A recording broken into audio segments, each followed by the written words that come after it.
এখন বলে যে এই যে বিএনপি ছাত্র জনতার রক্তের উপরে দাঁড়িয়ে বেমানি করছে। আপনারা দেখেন 9 মাসে আমরা কি পেয়েছি। উপদেষ্টা আসিফের পিএস মুয়াজ্জের 311 কোটি টাকা মালিক, সে এখন কোথায়?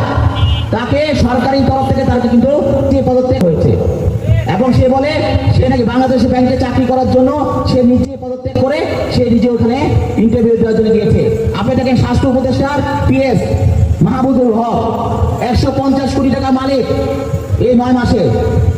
আপনি দেখেন এনসিপি নেতা তানভীর 450 কোটি টাকা মালিক হয়েছে 9 মাসে, আবার নাকি তারা দেশের জনগণের জন্য কাজ করছে।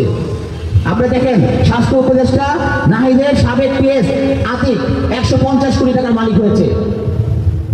আওয়ামী লীগ সরকার গত 16 বছর নেতা কর্মীদের যে যা না কামিয়েছে সেটা তারা এই 9 মাসে কামিয়ে ফেলেছে। তারা নাকি দেশে মানুষের পাশে আসে, তাদের নাকি জুলাই ছাত্র জনতা রক্তের উপরে নাকি দাঁড়িয়ে আমরা বেমানি করছি, বেমানি তারাই করছে।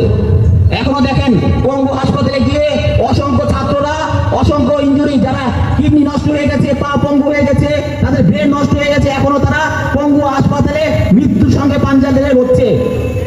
অথচ তাদের কিন্তু সরকারি তরফ থেকে তেমন কোনো দেখাশোনা করছে না। আমরাই বরং বিএনপি ভারপ্রাপ্ত চেয়ারম্যান জনাব তারেক রহমানের নির্দেশে আমাদের নেতারা বিএনপি যুবদল ছাত্রদল অঙ্গ সংগঠনরা তাদের কিন্তু দিয়ে দেখাশোনা করছি। তারা তো পকেট থেকে টাকা নিয়ে দিবে না, দিবে তারা সরকারি কোষাগার থেকে তাদেরকে চিকিৎসার জন্য টাকা দিবে, তা করছে না। তারা তাদের নিজেদের আখের গোছানোর জন্য ব্যস্ত। এই যে স্বৈরাচারী শেখ হাসিনা পতনের আগে যাদের পকেটে 100 টাকা থাকতো না, এইসব ছাত্ররা যাদের রিক্সা ভাড়া থাকতো না, তারা আজকে 100-150 কোটি টাকার মালিক হয়েছে। তারা আবার এই দেশে সরকার গঠন করতে চায়। এই স্বপ্ন আমি মনে করি আপনার ধুলা মিশিয়ে দিবেন।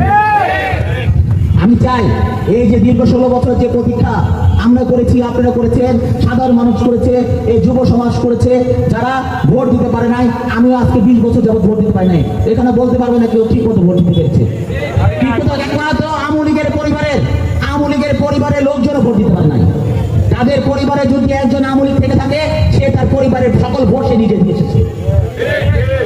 তাদের কোনো ভোটের স্বাধীনতা তারা পায় নাই। আমরা দেখি আগে যখন ছোট ছিলাম, আমাদের যে পাপড় ভাইয়া যখন আগে ফিল্ডে থাকতো, যখন তারা রাজনীতিবিদ ছিল, তখন দেখতাম ভোট আসলে বিভিন্ন সবার বাসায় মনে হচ্ছে ঈদের মতো একটা আনন্দ হতো। সবার বাসায় সবাই মিলে ভোট দিতে দিত।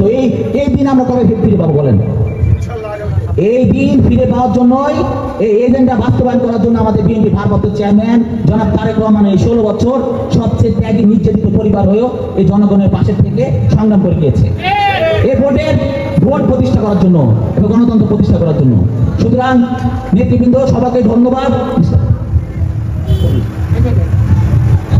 সকলকে ধন্যবাদ। আমি আপনাদের পাশে আছি। আমার অফিস আপনারা চিনেন। এখন এখানে যারা প্রবীণ নেতারা আছেন, আমার বড় ভাইয়ের সাথে মোশাররফ হোসেন বসু ভাইয়ের সাথে রাজনীতি করেছেন অনেক ছোটকালে আমি দেখেছি। আপনারা সবাই আমার বয়সও বড় এবং প্রবীণ নেতা। আমি আপনাদের অনেক ছোট। কোনো সময় কোনো কিছু দরকার প্রয়োজন মনে করলে আমার কাছে আসবেন। আমি সর্বোচ্চ করার চেষ্টা করবো আমার শালীন নেতৃত্বের জন্য।